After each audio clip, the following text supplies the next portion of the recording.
Bueno, en este tercer video vamos a ver la demostración del siguiente teorema y algunos corolarios, con algún ejemplo.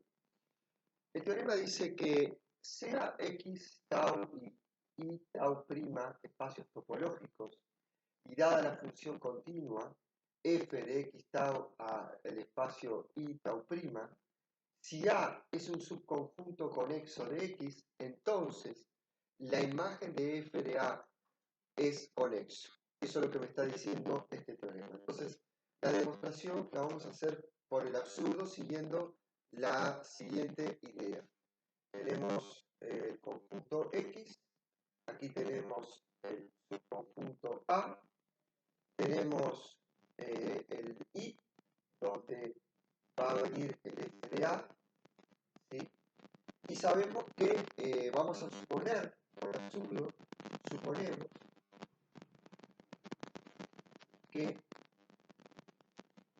f de A no es conexo. Entonces, van a existir dos abiertos, ¿sí? Dos abiertos, B1 y B2 juntos, ¿sí? Entonces, existen B1 y B2 no vacíos, y juntos B1 intersección B2 va a ser igual a vacío, ¿sí? Tal que f de A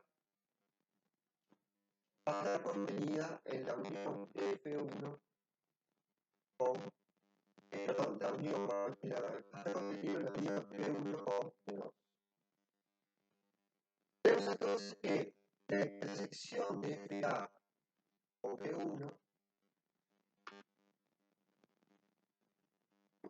la intersección de f de A con B1 va a ser distinta a vacío, y la intersección de FA con B2 también va a ser distinta a vacío, ¿sí?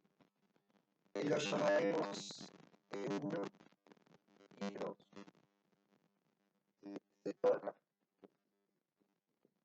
Entonces, ¿qué pasa entonces con la contraimagen? O sea, vamos a tener que la contraimagen de f de A intersección B1, ¿sí? Y es un abierto, perdón, esto es, obviamente, al ser f continua, esto es un abierto U1 pertenece a tau, por ser abierto, ¿no? O sea, por ser f continua es un abierto de la topología tau. ¿Y qué pasa con la contraimagen de f de A intersección B2? Esto también, por ser f continua, es un abierto de X, perdón, de la topología tau en X, ¿sí? Entonces, va a quedar que f, ¿sí?, a la menos 1 de fa intersección B1 unión f a la menos 1 de fa intersección B2, esto, ¿sí?, va a ser, obviamente, son abiertos. Esto vendría a ser E2, perdón, unión E1, ¿sí? Entonces, esto va a ser igual a A. ¿Mm? Ahora, ¿qué pasa?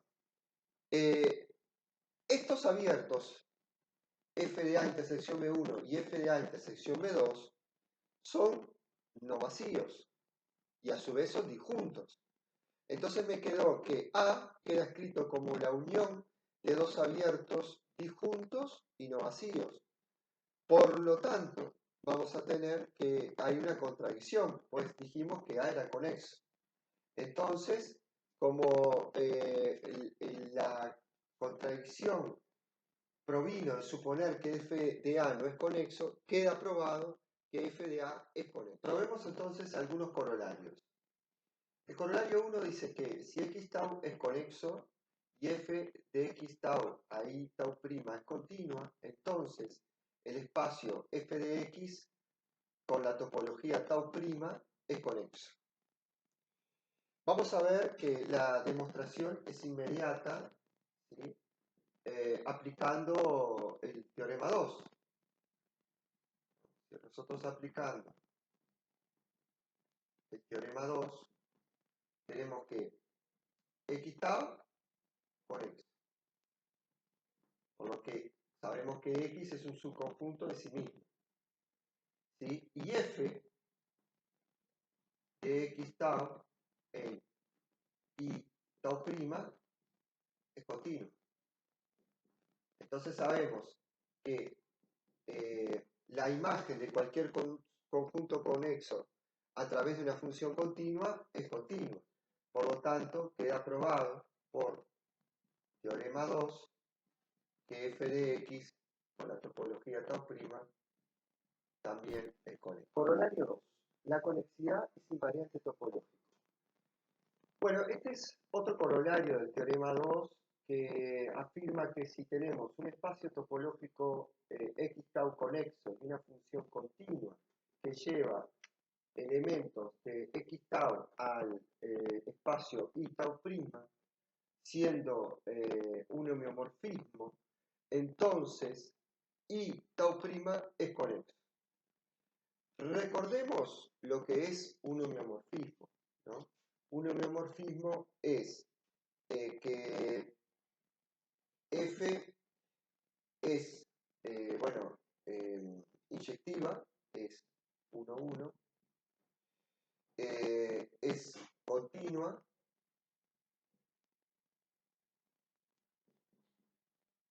y existe la función inversa f la menos 1 que también es continua. ¿Sí? Eso es un poco la definición o las tres condiciones que se deben cumplir para que una función sea un homeomorfismo. Entonces tenemos que, por demostración, la demostración la vamos a hacer utilizando básicamente el corolario 1.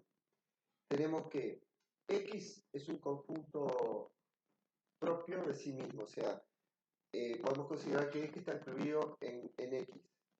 También tenemos que x tau, por hipótesis, es conexo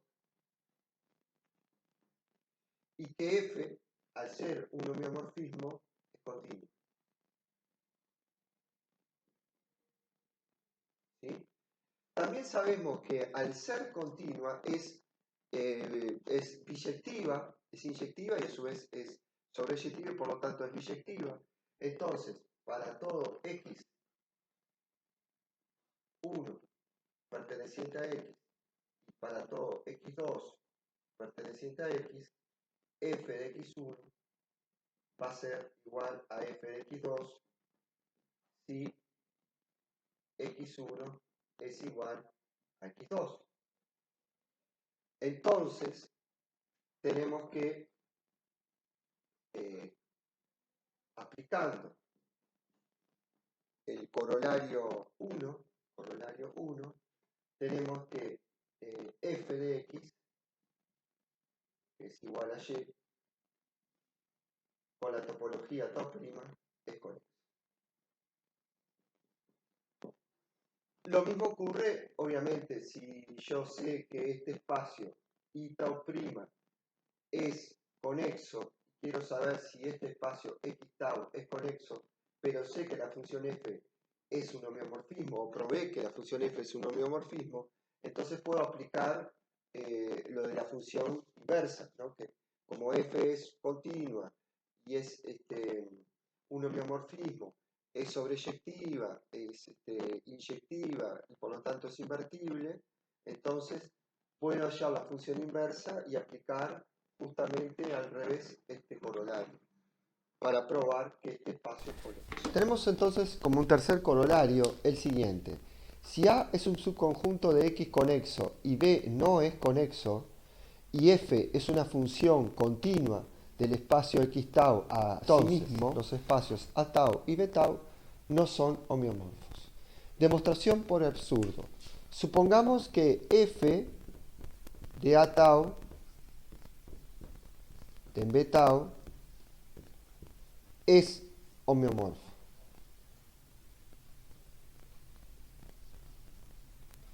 Entonces, por aplicación corolario 2, sucede que b tau es conexo. Por lo tanto, existe una contradicción, ya que dijimos por hipótesis que b no era conexo. Queda probado entonces que con estas hipótesis no puede ocurrir que los espacios a tau y b tau sean homeomorfos mediante una función continua f. Por definición, diremos que una propiedad es hereditaria si y solo si, teniéndola el espacio x tau, la tiene también cualquier subespacio de él a tau sub a, con a siendo un subconjunto de x. Veamos el siguiente ejemplo. Tenemos que R con la topología usual, el espacio R con la topología usual es conexo. Sea un subconjunto de los reales tal que A es la unión de los intervalos 1, 2 con la unión del intervalo 1, 2 con el intervalo 3, 4. Observemos claramente que este conjunto A no es conexo, ya que, por ejemplo, con la topología relativa, ¿sí?, tau sub A vendría a ser el conjunto vacío, X. Después tenemos los abiertos van a ser 1, 2, 3, 4. Va a ser el cerrado 1, 2, etcétera, ¿no? El cerrado 3, 4, ¿sí? Claramente observemos que obviamente el conjunto A se puede obtener mediante la unión de, por ejemplo, de este conjunto con este, o de estos dos, ya con estos dos abiertos tenés la unión. Entonces obviamente que A no es conexo, ¿sí? Por lo tanto, probamos que la conexidad no es una propiedad hereditaria para cualquier subespacio de un conjunto que sea conexo. Bueno, veamos ahora las siguientes dos observaciones. Tenemos que la primera observación sea f una función que lleva elementos de x a otro conjunto y, b es un subconjunto de y b es conexo. Entonces, la imagen recíproca de b no tiene por qué ser conexo. La segunda observación es que f es una función que transforma conexos en conexos. Entonces nos preguntamos, ¿deberá ser continua? Y bueno, yo me tomé la siguiente función, la función que va de R en R, siendo el espacio topológico R con la topología usual y R con la topología usual, el espacio de llegada. Sabemos que acá es conexo R con la topología usual. Entonces nos preguntamos, ¿es necesario que f sea continua? Y me tomé la función 1 sobre x considerada entre menos 1 y 1, ¿sí? La hipérbola equilátera entre 1 y 1. Esas dos ramas, digamos, de la hipérbola. Entonces, observemos que para valores de i mayores que 0, no tenemos problema. Transforma elementos, o sea, subconjuntos conexos en conexos. Ahora, ¿qué pasa acá? En este punto, en el punto 1 menos 1. Bueno, ahí no es continua la función en 0. Por lo tanto, me va a quedar que las imágenes inversas del intervalo 1 menos 1 es la unión de dos conjuntos que son conexos, el menos 1, 0 y el 0, 1. Entonces, obviamente que eso no lleva conexo a conexo, porque este intervalo, el 1 1 menos 1 no va a ser conexo, ¿sí? Mediante la aplicación f. Por lo tanto, es necesario que f sea continua.